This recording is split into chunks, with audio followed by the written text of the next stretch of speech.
गति का समीकरण s बराबर ut प्लस 1/2 at स्क्वायर जो दिया गया है, ये हमें विमीय विश्लेषण द्वारा यानी कि इसकी हमें सत्यता की जांच करनी है कि ये समीकरण हमारा जो दिया है वो सही है या गलत है। इसको हम विमीय विश्लेषण द्वारा चेक करेंगे। ठीक है, तो देखिए हम कैसे चेक करेंगे। हमें इसमें सबसे पहले जो s दिया गया है ये पता होना चाहिए। s क्या है? विस्थापन है। u क्या है? प्रारंभिक वेग है। t क्या है? समय है। और 1/2 होता है ये विमाहीन राशि, इसकी विमा नहीं होती है। और एक क्या है? त्वरण है। और t क्या है? समय है। इसको अगर आपको ये पता होगा तभी आप यानी कि इसकी विमा की सत्यता की जांच कर पाएंगे, इसमें विमा रख पाएंगे। ठीक है, तो s क्या है? हमारा विस्थापन। यहां लिखना चाहो तो लिख सकते हो। s हमारा क्या है? विस्थापन है या दूरी है। ठीक है, कुछ भी लिख सकते हो। देखिए विस्थापन की विमा कितनी होती है? l। और यहां पर देखेंगे t क्या है? t हमारा क्या है? समय है। और समय की विमा क्या होती है? t होती है। a क्या है? a हमारा क्या है? त्वरण है। त्वरण है और इसकी विमा कितनी होती है? l t पे घात -2। ठीक है, ये t हमें पता है क्या है? समय है। और यहां पर क्या बचा है? u बचा है। तो u हमारा क्या है? प्रारंभिक वेग। प्रारंभिक वेग है और प्रारंभिक वेग की विमा कितनी होती है? l t पे घात -1। देखिए ये जो समीकरण में दिए गए हैं s ut at यानी कि इन्हें हमें पता है s विस्थापन, u प्रारंभिक वेग, t समय, a त्वरण है। ठीक है, हम आसानी से दोनों पक्षों में विमाएं रख देंगे और दोनों पक्षों में विमाओं को रखकर हम सिद्ध करके दिखा देंगे ये समीकरण हमारा सही है या गलत है। देखिएगा हम समीकरण को लिखते हैं। s बराबर क्या है? ut plus 1/2 at square. देखिएगा हम दोनों पक्षों में क्या रखेंगे? दोनों पक्षों की विमाएं लिखने पर या रखने पर, कुछ भी लिख सकते, लिखने पर। देखिए हम विमाएं लिखेंगे। s क्या है? विस्थापन है। विस्थापन की विमा कितनी होती है? l होती है। यहां पर समझिएगा u क्या है? u जो है हमारा प्रारंभिक वेग है। प्रारंभिक वेग की विमा कितनी होती है? l t घात -1। ठीक है, आराम से लिख सकते हैं। t क्या है? हमारा समय है। समय की विमा कितनी होती है? t होती है। प्लस 1/2 लिख देंगे। a क्या है? हमारा त्वरण है। त्वरण की विमा हमें पता है कितनी होती है? l t पे घात -2। t क्या है? हमारा t हमारा समय है। समय की विमा कितनी होती है? t होती है। इस पे घात 2 चढ़े हुए तो ऊपर घात 2 कर देंगे। देखिए यहां पर लिखेंगे l बराबर l। देखिए इस पे घात 1 मानी जाती है और जब हम गुणा करते हैं तो गुणा में घातें अगर धन की है तो जुड़ेंगी, ऋण की है धन की है और एक ऋण की घात है तो ये आपस में कैसी होंगी? घटेंगी। तो एक में से एक जाएगा तो t पे घात 0 आएगा तो l। ये माइनस की घात, ये प्लस की घात है और आपस में क्या हो जाएगी? कैंसिल। तो ये क्या हो जाएगा? बचेगी यहां पर विमा l प्लस 1/2 लिख देंगे। यहां आ जाएगा l t पे घात -2 और यहां पर समझिएगा यहां घात 1 मानी जाती है, t पे घात 1 और जब घात पे घात चढ़ी होती है तो इस घात का गुणा इस घात में होता है। 2 एकन 2, t पे घात कितना हो जाएगा? 2 हो जाएगा। यहां समझिएगा l हो जाएगा बराबर यहां l आ जाएगा प्लस 1/2 हो जाएगा। यहां l t पे घात, यहां पर समझिएगा यहां पर क्या हो जाएगा? ये प्लस का है, ये माइनस का है। जब इसका इसमें गुणा होगा या मल्टीप्लाई होगा तो गुणा में घातें जुड़ती हैं, एक प्लस की एक माइनस की तो घट जाएंगे। तो यानी कि ये 2 में से 2 जाएगा 0, t पे घात 0 इसका मान 1 होता है। या हम इसमें कह सकते हैं ये बराबर है और प्लस माइनस के तो कैंसिल हो जाएंगे। तो हमारी विमा कितनी बचेगी? l बचेगी। इसी प्रकार हम आसानी से समझ सकते हैं।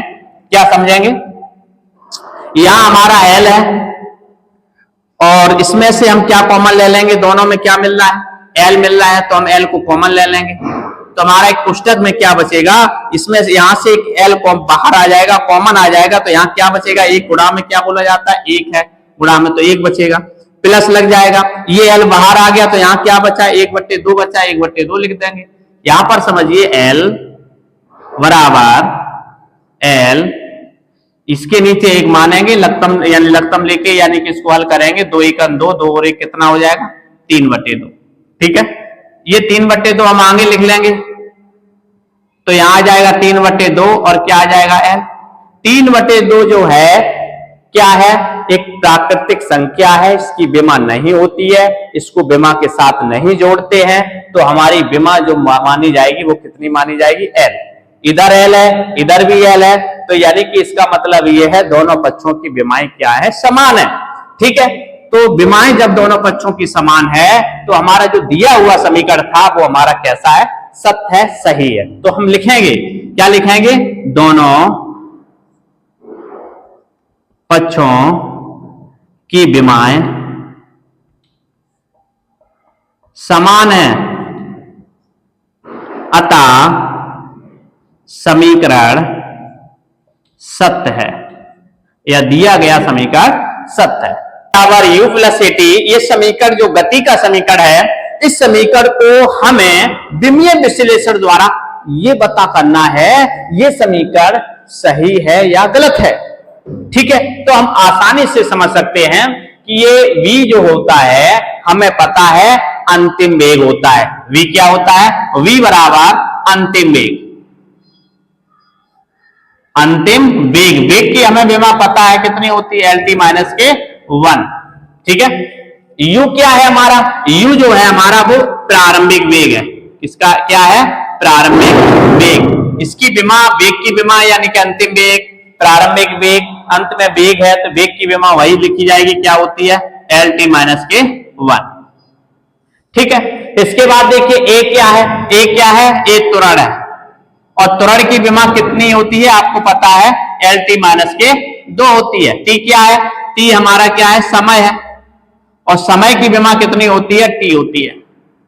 ठीक है, अब हम क्या करेंगे, इस समीकरण को लिखेंगे और हम दोनों पक्षों की विमाएं रखकर यानी कि ये पता करेंगे ये समीकरण सही है या गलत है। इसके बाद देखिएगा यहां पर एक समीकरण लिखेंगे, क्या दिया गया है, v बराबर u प्लस at। अब हम क्या करेंगे, लिखेंगे दोनों पक्षों की विमाएं रखने पर या लिखने पर, दोनों पक्षों की विमाएं रखने पर या लिखने पर। ठीक है, दोनों पक्षों की विमाएं रखेंगे। v क्या है, v हमारा है अंतिम वेग, और अंतिम वेग की विमा कितनी होती है, LT माइनस के 1 बराबर u हमारा क्या है, u हमारा प्रारंभिक वेग है और इसकी विमा कितनी होती है, LT माइनस के 1, प्लस लगा देंगे। क्या है हमारा, a हमारा त्वरण है और त्वरण की विमा कितनी होती है, LT माइनस के 2, ये त्वरण दिया गया है, त्वरण की विमा कितनी होती है, LT माइनस के 2। इसके बाद देखिएगा t लिखा हुआ है और t की विमा कितनी होती है, t होती है, t एक समय है और समय की विमा कितनी होती है, t होती है। यहां पर देखिएगा LT माइनस के 1 बराबर LT माइनस के 1 और प्लस इसकी पे घात नहीं दी है तो इस पे घात कितनी मानी जाती है, 1 मानी जाती है। यहां लिखेंगे L, और ये पता है ये t और t है और इसकी घात एक प्लस की एक माइनस की है। जब हम गुणा करें, गुणा में घातें क्या होती है, धन की है तो जुड़ती है, और ऋण धन की है, ऋण और धन की है तो क्या होगी, घटेंगी, तो यहां पर हम घटाएंगे। ठीक है, 2 में से 1 जाएगा, कितना बचेगा, 1, और जो संख्या बड़ी होती है उसके आगे जो चिन्ह लगा होता है वही चिन्ह लगाया जाता है। ये 2 है और 2 बड़ी संख्या है, इसके आगे माइनस लगा है तो माइनस लगाया जाएगा। ठीक है, अब हमें पता चल रहा है कि LT माइनस के 1 बराबर, ये समझिएगा ये और ये आपस में क्या है, बराबर है। जब बराबर हैं तो हम जोड़ सकते हैं इनको, 1 और 1 कितने हो जाएंगे, 2, यहां लिख देंगे LT माइनस के 1। ठीक है, जैसे 1x प्लस 1x अगर रखे हो तो इन दोनों को जोड़ोगे तो कितना हो जाएगा, 2x। इसी प्रकार ये दोनों संख्याएं क्या है, दोनों विमाएं क्या है, ये विमा दोनों क्या है, समान है, तो इनको हम जोड़ेंगे तो ये आ जाएगा, जैसे हम इसको जोड़ते हैं। ठीक है, यहां पर देखेंगे कि इस साइड की विमा और इस साइड की विमा क्या है, बराबर है। 2 जो है वो हमारी विमाहीन राशि है, इसको हम विमाओं के साथ जोड़ते नहीं है। ठीक है, तो हम क्या, दोनों पक्षों की विमाएं हमारी समान है, तो हमारा जो दिया हुआ समीकरण है वो क्या है, सही है, सत्य है। तो हम लिखेंगे, क्या लिखेंगे, यहां लिखेंगे दोनों पक्षों की विमाएं समान है, अतः दिया गया समीकरण सत्य है। कैसा है? सत्य है। इस प्रकार हम आसानी से समीकरणों के सत्यता की जांच करते रहेंगे और करना सीख जाओगे। तो हमें ये समीकरण जो दिया गया है, इस समीकरण की सत्यता की जांच करनी है। क्या करनी है? सत्यता की जांच करनी है। तो इसको हम कैसे करेंगे? देखिएगा हम कैसे करते हैं। तो यहां पर ये क्या है? v, इसको हम सॉल्व करेंगे। तो देखिएगा कैसे सॉल्व किया जाएगा। तो सूत्र हमारा दिया गया है v बराबर अंडर रूट ई बटे डी, ये दिया गया है। समझिएगा v क्या है? वेग है। e क्या बताया गया? प्रत्यास्था गुणांक है। और d क्या है? घनत्व है। दोनों पक्षों की विमा रखने पर, ठीक है, यहां लिख देंगे दोनों पक्षों की विमा रखने पर। जब हम दोनों पक्ष, ये v क्या था? वेग था, चाल था। चाल की विमा कितनी होती है? एल टी माइनस के 1, ठीक है। यहां पर समझिएगा e क्या है? e प्रत्यास्था गुणांक है। प्रत्यास्था गुणांक की विमा कितनी होती है? m l का घात -1 और t का घात -2। और यहां पर समझिएगा घनत्व, घनत्व की विमा कितनी होती है? m l का घात -3। इस प्रकार हम आसानी से समझ सकते हैं। यहां पर समझिएगा l t पे घात -1 बराबर, इसको हम क्या करेंगे? m से m क्या हो जाएगा? कैंसिल हो जाएगा। तो यहाँ पर क्या बचेगा? l बचेगा। तो यहाँ l -3 है, ऊपर जाएंगे किसके हो जाएंगे? +3 हो जाएंगे। और ये माइनस का है, +3 -1 घटेगा तो कितना बचेगा? l पावर (2), ठीक है। यानी कि ये l ऊपर जाएगा तो इसका चिन्ह क्या हो जाएगा? चेंज हो जाएगा, माइनस की जगह प्लस का हो जाएगा। +3 में से एक l ये घटा देंगे तो कितना बचेगा? l पावर 2 बचेगा। इसके बाद देखिएगा यहाँ पर क्या बचा? t पे पावर -2।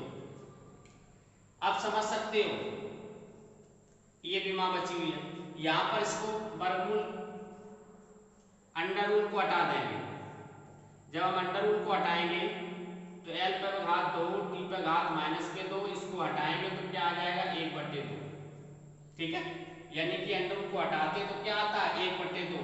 जब घात पे घात चढ़ी होती है तो इसका क्या होता है? इसके अंदर गुणा होता है, तो घात पर गुणा हो जाता है। l t पे घात -1, यहाँ पर इसका गुणा इसमें होगा तो l पावर 2 एकन 2, 2/2 हो जाएगा। t पावर इसका गुणा इसमें होगा तो 2 एकन 2 -2/2 हो जाएगा। तो ये 2 से 2 कैंसिल हो जाएगा। तो हमारा कितना आ जाएगा? हमारा आ जाएगा l t पे घात -1 बराबर, इधर क्या बचेगा? l घात 1 बचेगा और इधर बचेगा t पे घात -1। देखिएगा ये हमारे l पे घात 1 का कोई मतलब नहीं होता है, l ही बोला जाता है यहाँ पर। तो यहाँ पर देखिएगा LHS और RHS के आगे बराबर है। जब LHS और RHS आपस में ये बराबर आ जाते हैं तो इससे हमें पता चलता है कि ये जो हमारी जो समीकरण दिया गया था, ये हमारा समीकरण क्या है? सत्य है, सही है, ठीक है। अतः यहाँ पर लिख देंगे दोनों पक्षों की विमाएं समान है, अतः समीकरण सत्य है। समीकरण कैसा है? सत्य। यानी कि LHS और RHS यानी कि आपस में क्या आ गई? बराबर है। दोनों तरफ की विमाएं क्या आ गई? बराबर है। जब दोनों तरफ की विमाएं बराबर होती हैं तो जो हमारा दिया हुआ समीकरण होता है तो वो कैसा होता है? सही होता है, यानी कि सत्य होता है।